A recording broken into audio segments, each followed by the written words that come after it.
ना कुछ ढूंढो, कुछ ना कुछ लाओ। ये हालत है आज केंद्र सरकार की। और पूरा देश,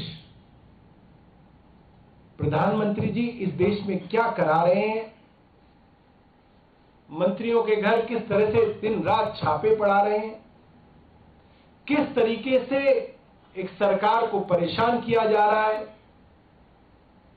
ये पूरा देश देख रहा है। मुझे बड़ी उम्मीद थी प्रेस कॉन्फ्रेंस से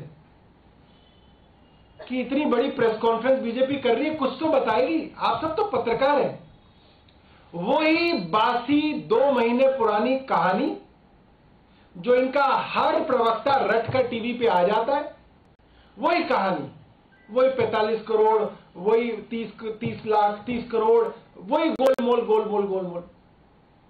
कोई नई चीज इनके पास अब तक। ये कहानी तो वो कहानी थी जो 2 महीने पहले इन्होंने सुनानी शुरू की थी। उसके बाद सीबीआई की इंक्वायरी हो गई, सीबीआई ने एफआईआर दर्ज कर ली। आपने करते केजरीवाल जी से पूछे गए, वो एक का उत्तर नहीं दे पाए। वो कहां नंबर 1 बनाने की बात करते हैं, एक सवाल का उत्तर दे देंगे तब तो बात आएगी। आज जितने सवाल पूछे गए, 24 घंटे का समय है। अरविंद केजरीवाल जी अपने बिल से बाहर निकलो और देश की जनता का जवाब दो, शराब के भ्रष्टाचार पर जवाब दो। Sanjay Sharma, India news. मेरा सवाल अनुराग जी से। अनुराग जी, मनीष सिसोदिया ने आज फिर आरोप लगाया, कहा है कि मोदी जी को अरविंद केजरीवाल की बढ़ती लोकप्रियता बर्दाश्त नहीं हो रही है। उधर केजरीवाल ने भी कहा कि जो सरकार अच्छा काम करना चाहती है, हम जो अच्छा काम कर रहे हैं वो मोदी जी को बर्दाश्त नहीं, काम रुकवाना चाहते हैं, अच्छा काम कर। कोऑपरेटिव फेडरलिज्म भारत के संघीय ढांचे में, इसको सदा बढ़ाने का काम नरेंद्र मोदी जी ने किया। आपदा के समय जब केजरीवाल सरकार शराब नीति बनाने में ज़्यादा समय व्यतीत कर रही थी, नरेंद्र मोदी जी देश के हर मुख्यमंत्री से बातचीत करके, जिला तक बातचीत करके कोविड प्रबंधन में कैसे काम किया जाए वो कर रहे थे। चाहे ऑक्सीजन पहुंचाने की बात हो, कोविड वैक्सीन बनाने की बात हो, दवाई देने की बात हो।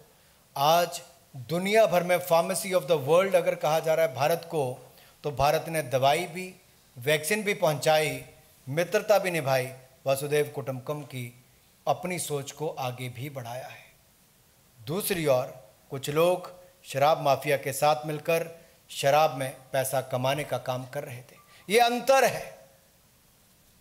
आज तो वो शराफत भूलकर, अरविंद केजरीवाल जी, शराफत तो दूर दूर तक आपके साथ कहीं आती ही नहीं।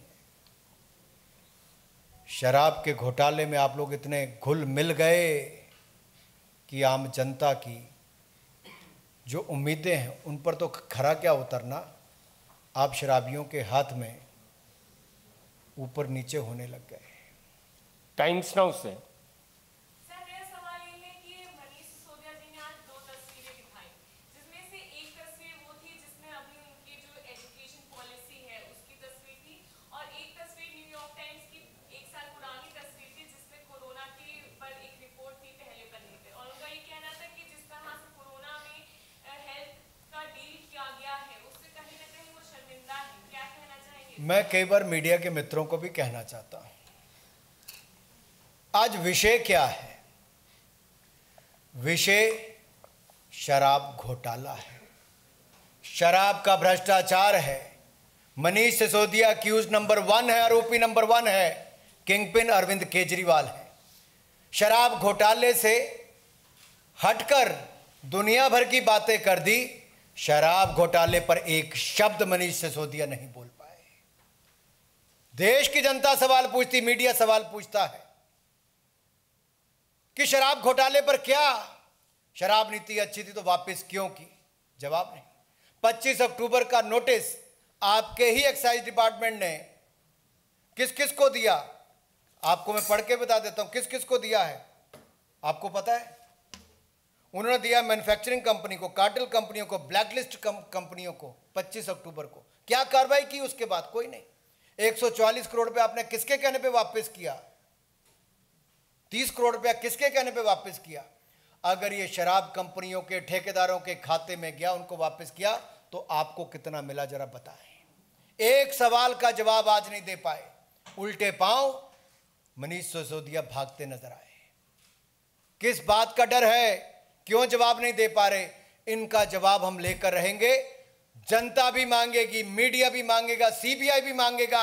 जवाब देना होगा अरविंद केजरीवाल को। मुंह छिपाकर आप कहीं नहीं भाग सकते, जवाब देना ही होगा। धन्यवाद। नीरज पांडे, एबीपी नीरज पांडे।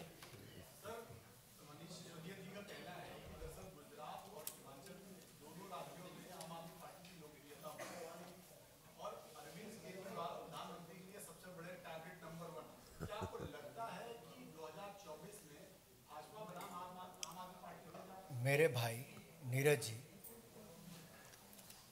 उत्तर प्रदेश में सीना ठोक ठोक के अरविंद केजरीवाल जी कहते थे कि वो पूर्ण बहुमत की सरकार बनाएंगे। खाता नहीं खुल पाया आम आदमी पार्टी का उत्तर प्रदेश में, जमानत जब्त। उत्तराखंड में वो कहते थे हम पूर्ण बहुमत की सरकार बनाएंगे, खाता नहीं खुल पाया। जमानतें जब्त होती चली गई आम आदमी पार्टी की। वो गुजरात हो, हिमाचल हो, वहां भी खाता नहीं खोल पाएंगे। और मैं कहता हूं शराब नीति में हिट विकेट हो गए हैं तो अरविंद केजरीवाल, मनीष सिसोदिया हो गए हैं।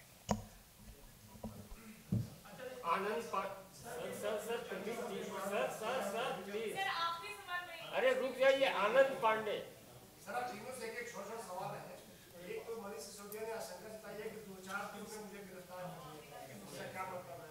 दूसरा, मनोज जी आप लोग आरोप लगा रहे थे कि 100 करोड़ का 144 करोड़ घोटाला, उनका 8,000 करोड़ घोटाला। उनका कहना है कि जो सीबीआई की एफआईआर जो सीबीआई से आए थे उसमें सिर्फ 1 करोड़ घोटाले की बात कही गई, वो रिसोर्सेज खत्म हो गए। और तीसरा, अजय जी आप लोग कह रहे हैं कि कई आरोपी भाग गए हैं, तो जो विजय नायक है क्या अगर छापे पड़े तो वो कह रहे हैं कि मैं तो अवेलेबल हूँ, मेरे घर पे छापा पड़ा था, मैं खुद सीबीआई से बात कर रहा हूँ, क्या पूछना है पूछो मुझसे, सीबीआई मुझसे नहीं पूछ। देखिए, मुझे लगता है हम सारे विषयों पर ना भटके। बात यह है कि शराब में घोटाला हुआ, आरोपी नंबर 1 मनीष सिसोदिया है, किंग पिन अरविंद केजरीवाल है, और जब तक वो जवाब नहीं देते हम लोग बार बार सवाल उठाएंगे, उनको जवाब देना पड़ेगा। हिमांशु रिपब्लिक। और यहाँ से उनको भागने नहीं देंगे। वो असली 8,000 करोड़ मैंने बोला था, एक्चुअली वो 8,100 करोड़ है। प्लीज वैसे नहीं, ब्रह्म प्रकाश दुबे जी, वैसे क्वेश्चन नहीं होता है मैम। ब्रह्म प्रकाश दुबे। क्या पांडे जी, पहला क्वेश्चन क्या था आपका? अरे भाई, 2-4 दिन में कहाँ आप सोच रहे हो? अरविंद केजरीवाल जी अपने बाइने हाथ, यानी कि पता है ना कौन अंदर है, कौन है?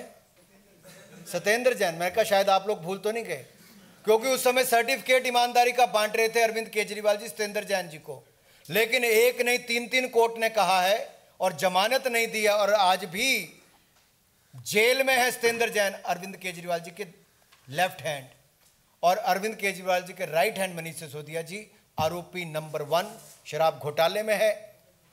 वो कहाँ होंगे, किस हालत में होंगे, ये मैं नहीं कह सकता, ये समय ही बताएगा। ब्रह्म प्रकाश दुबे।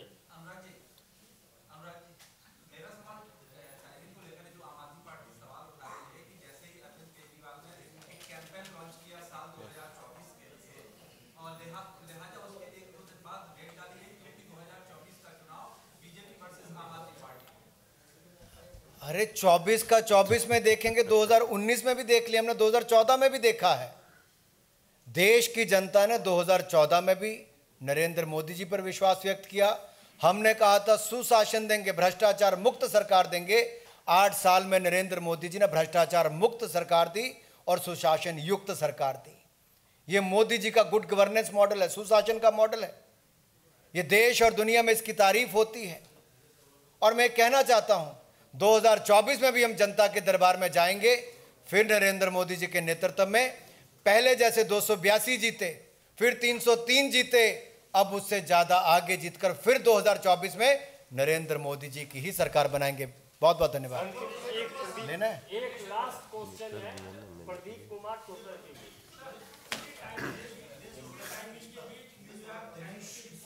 भारतीय जनता पार्टी की एक चीयर लीडर बन गई थी।